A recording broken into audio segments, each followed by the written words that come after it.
उच्च गति अभ्यास खंड 2 प्रतिलेखन संख्या 23। भाइयों और बहनों, आज मुझे बड़ी प्रसन्नता है कि हमारे बड़े बड़े कृषि वैज्ञानिक और कृषि विशेषज्ञ अपने अनुसंधानों के सार राष्ट्रभाषा हिंदी में प्रस्तुत करने के लिए पूरे देश से यहाँ एकत्र हुए हैं। मैं तो हमेशा ही कहता रहा हूँ कि किसानों तक नई जानकारी उनकी ही भाषा में पहुँचाई जा सकती है। आपने अच्छा किया कि श्री गणेश राष्ट्रभाषा हिंदी से किया। मैं तो चाहूँगा कि सभी भारतीय भाषाओं में राष्ट्रीय कृषि सम्मेलन आयोजित किए जाएं, ताकि सभी क्षेत्रों के किसानों को पता चले कि उनके लिए इस देश के कृषि वैज्ञानिक कितनी मेहनत से नई नई किस्में और तकनीकें निकाल रहे हैं। अब से 3 दिन बाद हम नए वर्ष में प्रवेश करेंगे। मुझे बताया गया कि सन 1995 के वर्ष को यूनेस्को ने सहनशीलता का वर्ष घोषित किया हुआ था। शायद भारत में इसके बारे में ज़्यादा चहल पहल या चर्चा नहीं हुई, क्योंकि भारत देश और भारतीय लोग तो हैं ही सहनशील। इसमें भी सबसे ज़्यादा सहनशील हैं किसान। आप खुद हिसाब लगा लो, हर तरह से भारत का किसान संसार का सबसे सहनशील प्राणी सिद्ध होगा। आजकल जाड़ा जोरों से पड़ना शुरू हो गया है, फिर भी उत्तर भारत का किसान शीतलहर की परवाह किए बिना आधी रात को उठकर अपने गेहूं के खेत में पानी लगा रहा है, क्योंकि बिजली कुछ घंटों के लिए आती है।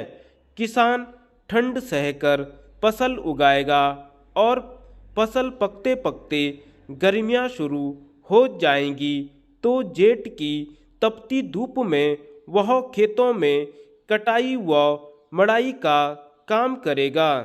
यह जाड़ा पाला सहना और कड़ी गर्मी में पसीने से लथपथ होकर काम करते रहना, इतनी सहनशीलता बस किसान के भूते की ही है। फिर हिंदी बोलने वाला तो और भी ज़्यादा सहनशील है, हर हाल में जी रहा है। गेहूँ चावल विदेशों में किस भाव बिकता है और हम उसे क्या भाव देते हैं। हर चीज़ के दाम आसमान पर पहुंच गए हैं। महंगाई इतनी बढ़ गई है, मगर किसान की मेहनत का पूरा मुआवजा देने में हम 10 बहाने बनाते हैं और किसान है कि बर्दाश्त कर रहा है।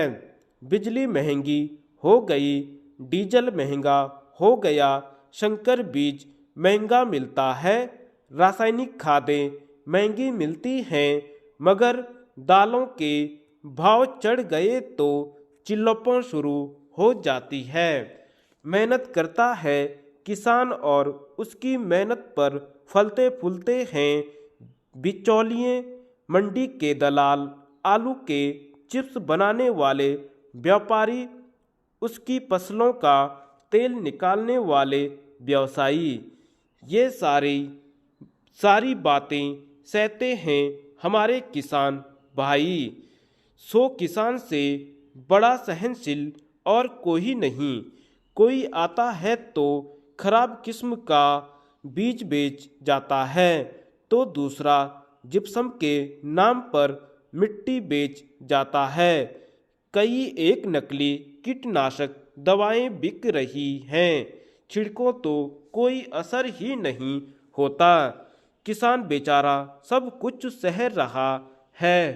मैं समझता हूँ कि यहाँ जो कृषि वैज्ञानिक हिंदी में अपने शोध पत्र प्रस्तुत कर रहे हैं, वे भी बड़े सहनशील होंगे। धन्यवाद।